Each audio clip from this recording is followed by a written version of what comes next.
Since I'm doing a wrestling video, first and foremost, let me go ahead and say thoughts and prayers go out to Barry Windham. Barry Windham suffered a massive heart attack yesterday, and he's currently in ICU. One of the core four horsemen. So we want to send our prayers and condolences on the behalf of Off the Cuff Radio to the Windham Rotunda family, and hoping that he gets better. Can't lose a horseman, man. So since we're talking about wrestling, I want to talk about this here. A lot of people don't even know much about it unless you're really involved with following wrestling and the business. This incident here between Rob Van Dam and Taz. And the incident where Rob Van Dam slapped Taz and Taz didn't do nothing. So I'm going to tell y'all how it went, man. Now, a lot of this I'm probably going to go over the top with. But if you looked at ECW around that time, this was it was a time of energy where they were pretty considered the renegades of wrestling. They were the misfits of wrestling. And any time a wrestler jumped ship, you sold out. You sold out. And Paul Lee would be petty enough that you have to carry jobs. When Raven left, he got that same flack. You sold out. You sold out. Because, see, what's going on, the reason why I believe they say this is because Paul Lee and ECW gave these guys a break and a chance when the big leagues didn't want them. This guy was either too fat. This guy was either too small. This guy either had a bad reputation in the back. ECW took him on. They got repolished. It was basically a development system, if you would like to call it. But it was just a different league. But these guys, they get over with the crowd at ECW. They build a reputation.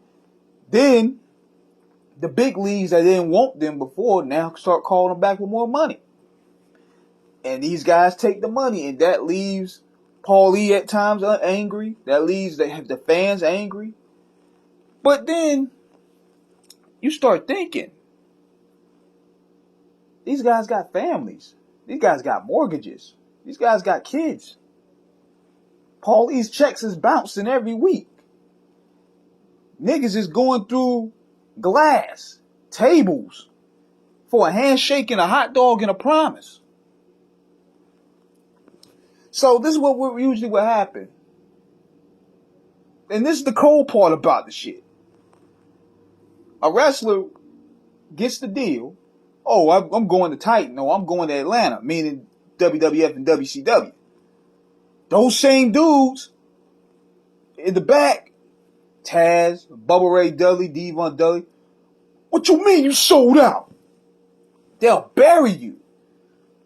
Taz was doing that for years. Oh, you's too much of a pussy. You couldn't make it in ECW. You couldn't make it in. You had to take your punk ass to the WWF, the Wrestling Network. You couldn't make it in the big leagues, brother. So you tucked your tail and you went up north, being Vince McMahon's bitch. And Bubba Ray Dudley, they just called you a little pussy. You too much of a pussy to make it in ECW, so he went to WCW, not knowing the fact that these guys got contracts in their back pocket. That's the funny part about it. These dudes was talking that head on, burning WWF shirts, and they already in the bag. They already in the whip. So, I bet you this is how it happened with Rob Van Dam. Rob Van Dam is a carefree, cool individual. He'll go around, he'll smoke, he'll do his stunts. This is what probably happened one day. I'm going to give y'all, even though this probably ain't the story, I'm going to exaggerate it a little bit. What probably happened, at the time the internet was still underground, Rob Van Dam was probably looking through his highlights, because you know he could be self-centered at times. And then he'll see some reports of Taz and the Dudleys rumored to be headed to the WWF. You know, Rob, he like, Dude, you guys heard this? You heard this rumor? What do you mean? Yeah, I heard this rumor that Bubba Ray and Taz, they're talking to the WWF. I mean, I'm not trying to, snitch or anything, but I just read that. And Taz being the type of dude like, what you mean? What you mean? What you doing reading about my business? First of all, Van Dam. Number two, I will choke you out in a New York minute. What do you mean I sold out? I'm ECW. Dude, just calm down. Take a chill pill. I mean, I'm just trying to... I was looking up my highlights, to be honest. I don't really care about you or Bubba Dudley. I mean, you guys aren't the whole fucking show. I'm the whole fucking show. And as a matter of fact, what do you mean as a matter of fact? I'm the ECW champion. I fight some more. And Van Dam, I'll choke you out, and I'll choke Sabu and that punk out too. I'm ECW. All I gotta say is this, bro. Pick a hand. What are you talking about? You heard me, just pick a hand. So Taz just points out Van Dam's hand. The next thing you know, Van Dam go, BOW! Slaps the shit out of Taz. And Taz sitting back like, don't know what happened. Don't know what to do. And just took it. Because he probably was like, dumbfounded. When a man gets slapped like that, it's like your whole world changed. And Van Dam probably smacked that motherfucker so hard, he lost all his memory.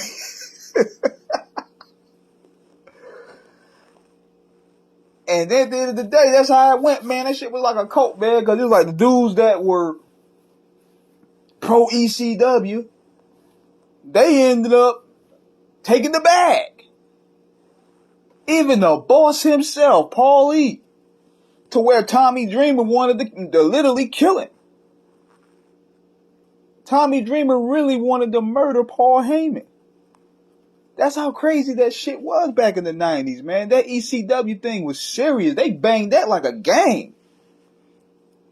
Let me read y'all that. Cause man, I feel fucked up too. Your boss took the bag and left y'all on a sinking boat.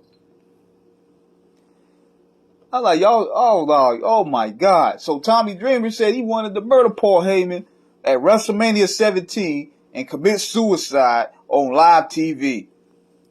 I'm going to read that to y'all right quick. He said, hold on, let me see. Tommy Dreamer opened up on the House of Hardcore podcast about how he almost committed a real murder-suicide shooting in the middle of WrestleMania 17 in Texas back in 2001. Wow. He said, I remember I did a show there and I saw a sign that said Guns Welcome, and I was in Houston. I did an indie show and I said, what is this? I'm from New York. What do you mean Guns Welcome? They said, oh, you're allowed to carry a firearm into the venue. I was across the street from the Astrodome. When I tell you, it resonated in my head so much that I'll tell you what I wanted to do. It's sick that I think this. At WrestleMania, I was going to hop the rail and I was going to whack Paulie in the back of the head right in the announce table. Then I was going to whack myself.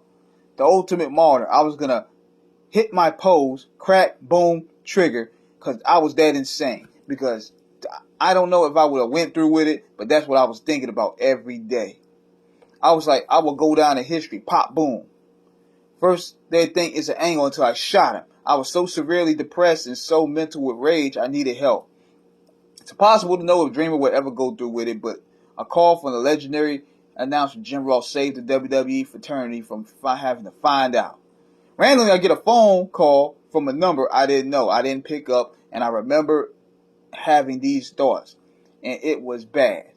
I had a gun. I was, man, could you think with the horribleness I would have done to my legacy? I would have ruined WrestleMania, which I love WrestleMania. For everybody, these thoughts were so crazy in my head. How dare that person? He screwed my parents over, and I come from a mobster mentality. And in my head, I would have became infamous, which is famous for the wrong reasons. I'm glad I didn't do it. Man, boy, ECW was crazy, man. So, Let me know what you guys think in the comments, man. I wanted to give y'all a good laugh for the day. Holla at your boy.